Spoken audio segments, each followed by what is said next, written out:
As Gulf regulators begin to examine new types of financial technology, the Saudi Arabian Central Bank has reached a contract with the American company Ripple to enable banks in the kingdom settle payments using blockchain software.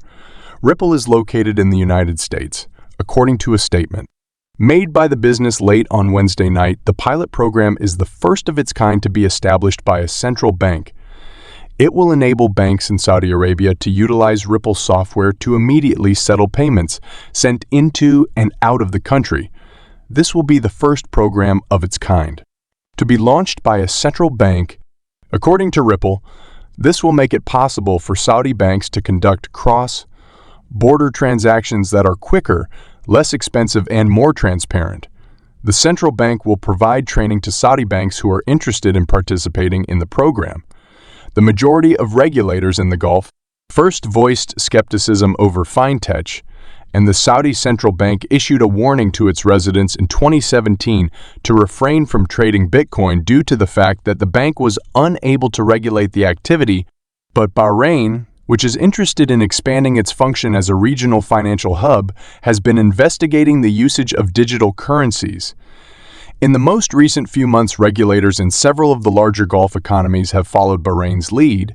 As reported by Reuters in December, the governor of the central bank in the United Arab Emirates, Mubarak Rashid Al Mansouri, stated that the Saudi Central Bank is collaborating with the Central Bank of the United Arab Emirates to produce a digital currency that would be acceptable in cross-border transactions between the two countries.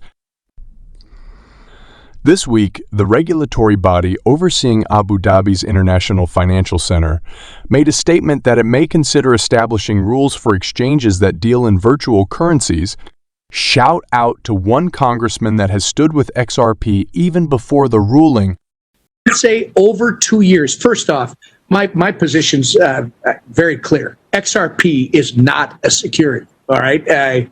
But even if you want to do this, you want to have this discussion, the SEC, my frustration, as you probably have heard very directly, you brought up in a very nice way. Maybe you should be doing this job and I should be doing that one because I'm not going to be so nice. Over 2 years is not only a problem, it is absolutely unacceptable.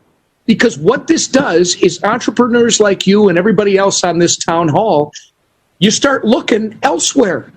Money will go where it's easiest to flow. And the more the government puts in obstacles, and one of them is just inaction, the less opportunity we have to position the U.S. as the leader. And it's an obstacle to growth. So we're going to keep working. Really appreciate all your support. And together, we're going to keep educating these members of Congress. And as we're doing this and you guys are saying I'm going to make a donation, forgive me, Perry Ann, because I know we are short on time. Again, do you know how powerful this is for some elected officials to look over and say, what's Emmer doing? He's getting what? He's getting, oh my goodness, campaign contributions. I need to learn more about what's going on with cryptocurrencies. Banks still see meaning in the technology, and they are using this cryptocurrency winner to stall Ripple, acquired Medico, and they spill the beans.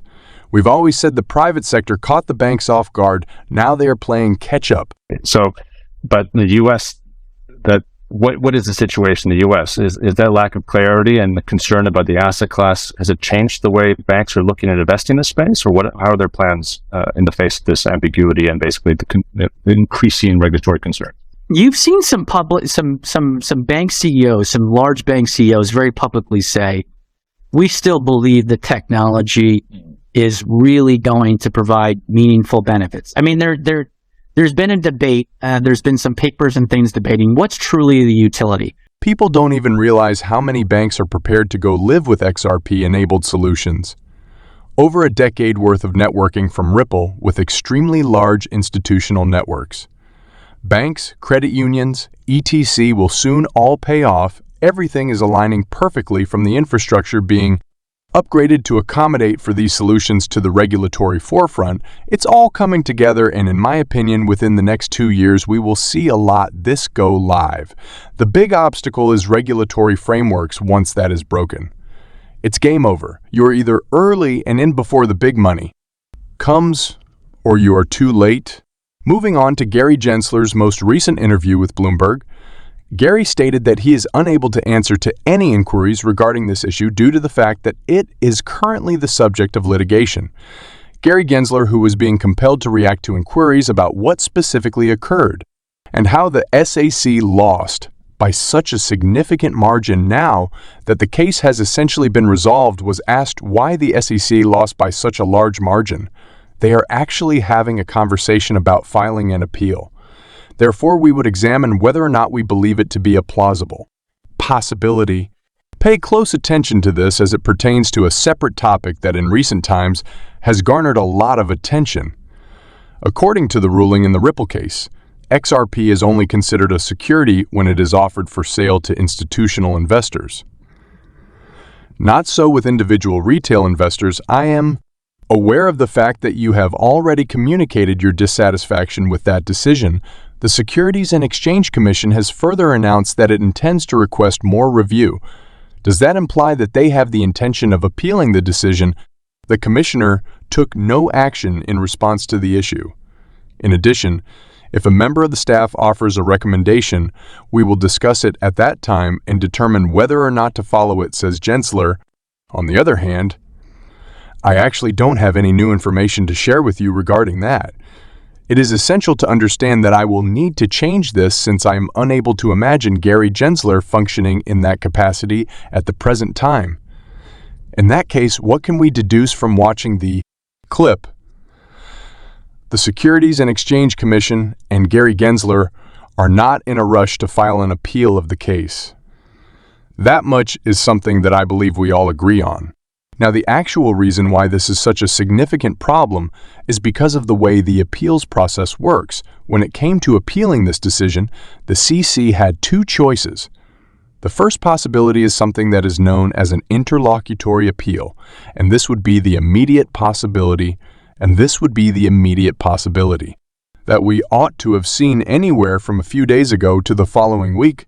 In the event that this takes place, the SEC is required to notify Judge Torres that her judgment has in fact produced an emergency, and that as a consequence, it should be granted unique authority to pursue an emergency appeal. Now, this is the appeal that many people were worried about, but based on what we can see right now, it does not look like the SEC will go in this direction at all. When Gary Gensler comes in these interviews and says, "Oh, we're thinking about it," part of the impression that there may be an emergency situation in place is removed. I think we will have to stop here for today. Thank you and see you in our next video.